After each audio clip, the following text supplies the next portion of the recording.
Querido irmão, querida irmã, este 15º domingo do tempo comum nos traz algumas lições super especiais sobre a relação que Deus estabelece conosco e sobre como caminha a nossa existência sobre esta terra. Eu quero que você guarde desde logo 4 palavras-chave que nos acompanham neste domingo: chamado, graça, confiança e providência. Chamado, graça, confiança e providência.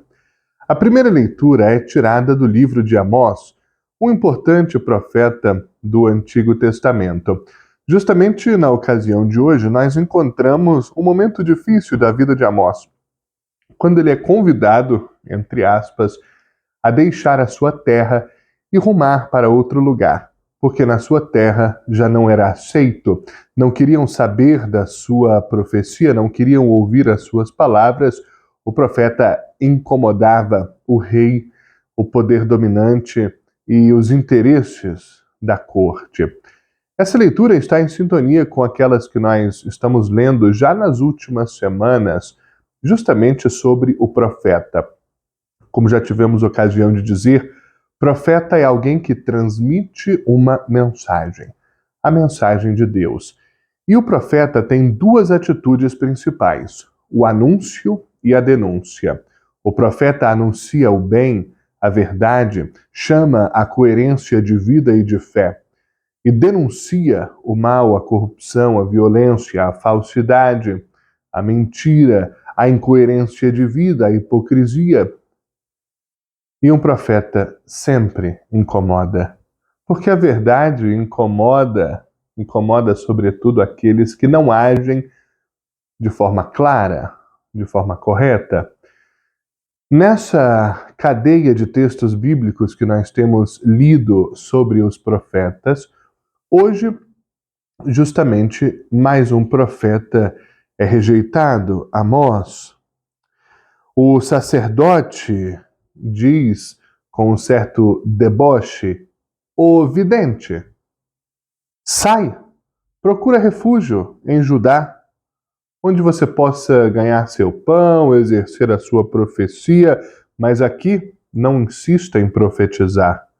Aqui fica o santuário do rei, a corte do reino. Nunca faz bem a um poder que domina e oprime ouvir um profeta, com o seu anúncio da justiça e a sua denúncia da maldade." E aqui, na característica típica do profeta, nós encontramos uma característica de toda e qualquer pessoa que numa sociedade doente, desequilibrada, ousa ser profeta: a rejeição. Mas é interessante ver a reação de Amós. Amós responde: "Eu não sou profeta, não sou filho de profeta, eu sou um camponês, pastor de gado. Eu planto sicômoros também, mas foi Deus que me chamou. Foi Deus que me chamou, né? O Senhor me chamou quando eu tocava o meu rebanho, o meu gadinho, e me disse: vai profetizar para o meu povo." Amós nos dá uma lição importantíssima. Por isso a primeira palavra que coloquei foi chamado. É de Deus que parte o chamado. A nossa vocação, a nossa missão neste mundo não nasce de uma escolha nossa, de um discernimento nosso, de uma vontade nossa. Nasce antes de um chamado de Deus. Assim como esse homem cuidava de um gadinho, plantava qualquer coisa no interior e foi chamado a ser um dos grandes profetas da Sagrada Escritura, também assim acontece com todos nós. Todos nós.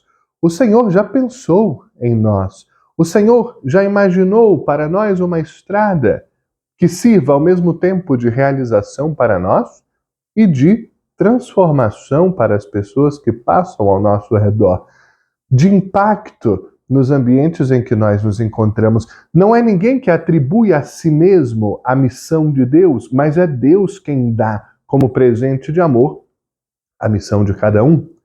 A minha como catequista, a sua, Quem sabe?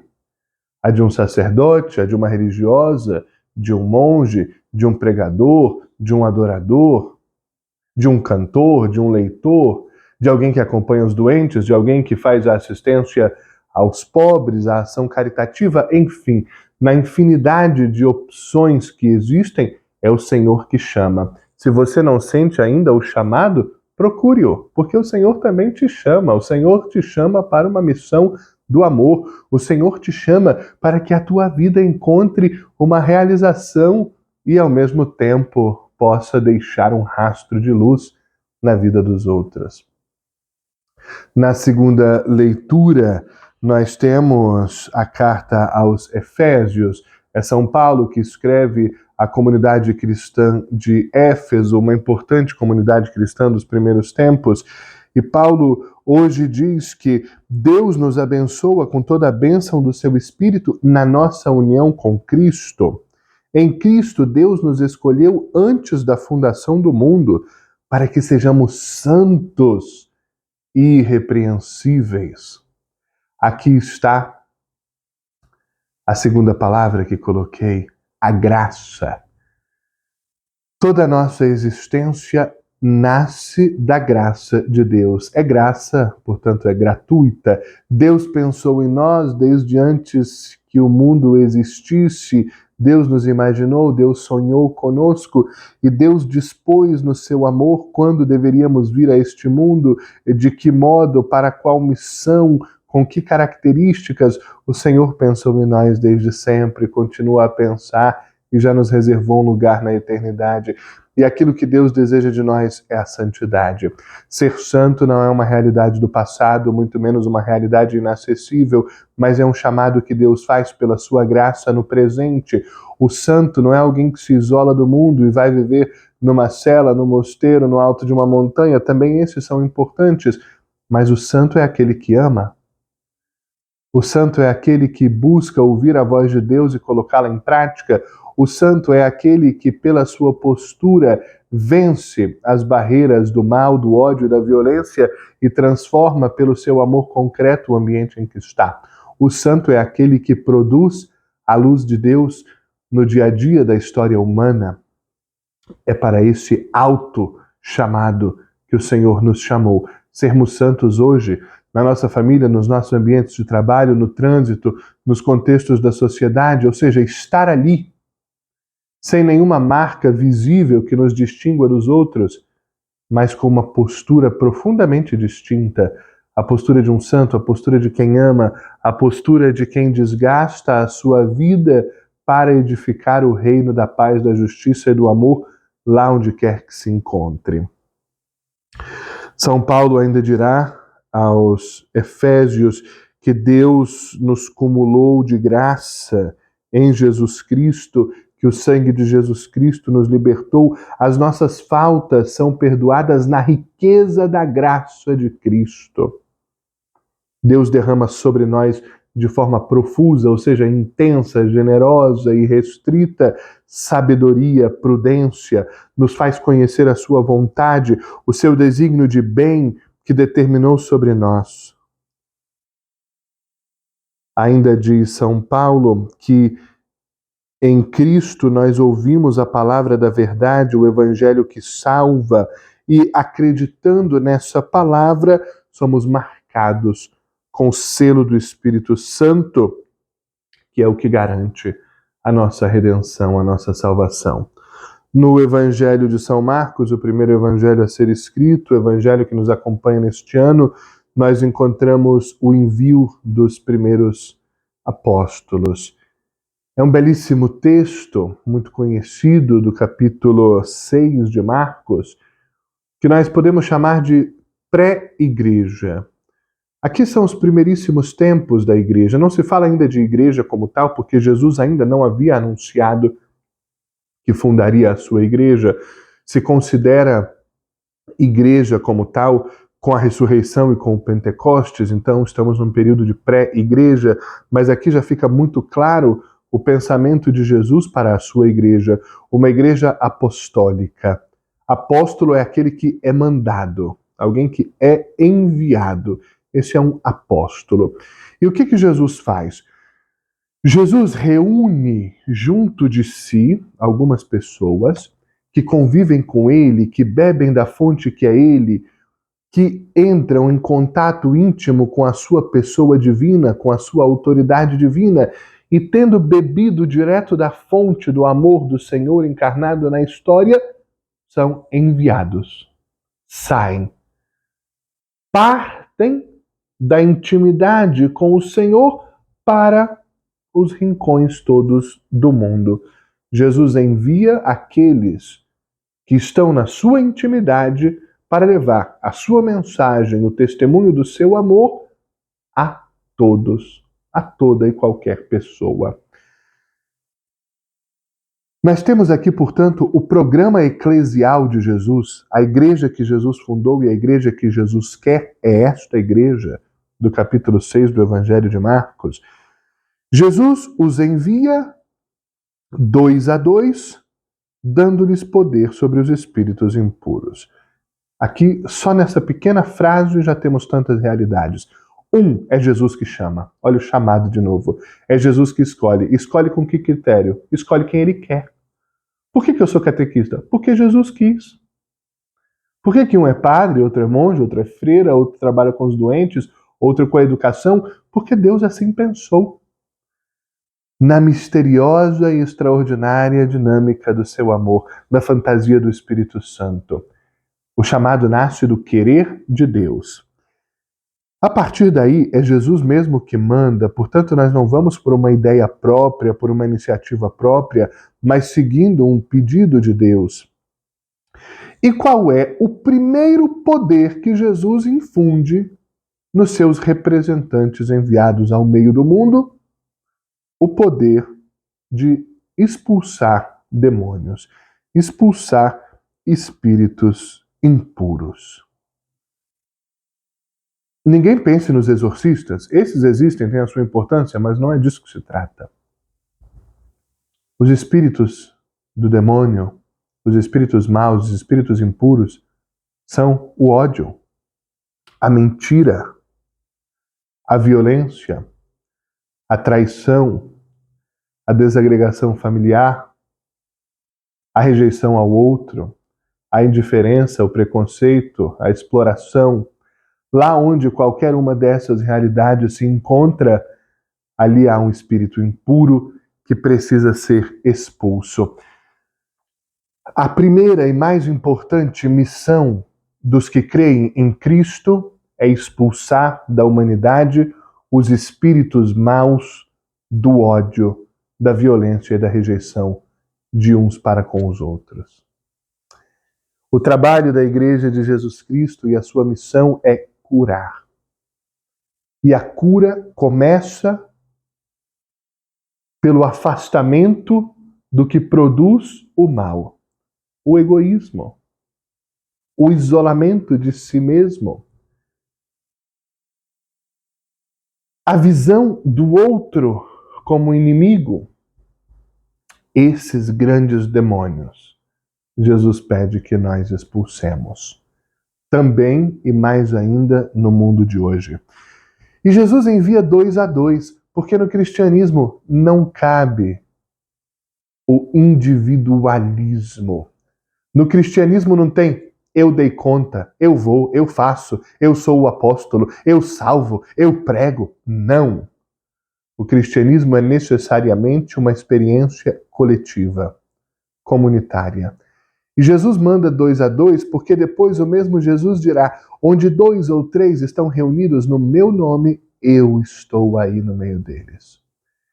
Portanto, o que efetivamente anima a igreja, ou seja, dá uma alma à igreja, e essa alma é o que faz viver e agir a igreja ao longo dos tempos, é a presença de Jesus mesmo, que se adquire como? Quando 2 ou mais estão reunidos no seu nome. Quando 2 ou mais se amam e a partir do amor recíproco levam adiante a missão do amor, o anúncio universal do amor de Deus e da possibilidade de participação neste amor por cada pessoa já aqui. Jesus envia 2 a 2 para que não haja espaço para individualismo, para vanglória, para essa mentalidade de um herói. Não, o herói é só Deus que salva. E Jesus então os manda 2 a 2 para que no amor recíproco entre eles pudesse ser gerada a presença do próprio Jesus. Depois Jesus confia a eles a missão da confiança. E aqui concluo com as duas últimas palavras que coloquei no início. Chamado, graça, confiança e providência. Quem se lança por ter sido chamado pela graça do amor de Deus a uma missão, precisa confiar em Deus. A missão não vai adiante porque nós a planejamos bem. A missão não vai adiante porque nós juntamos os recursos necessários. A missão não vai adiante porque nós estudamos, fizemos cursos, certificados em missiologia. A missão vai adiante se nós confiamos no Senhor. A missão vai adiante se nós colocamos tudo nas mãos de Deus. A missão vai adiante se nós deixemos que Ele haja e faça. É preciso confiar. Por isso Jesus diz, não levem túnica, nem dinheiro, nem bolsa, nem sacola.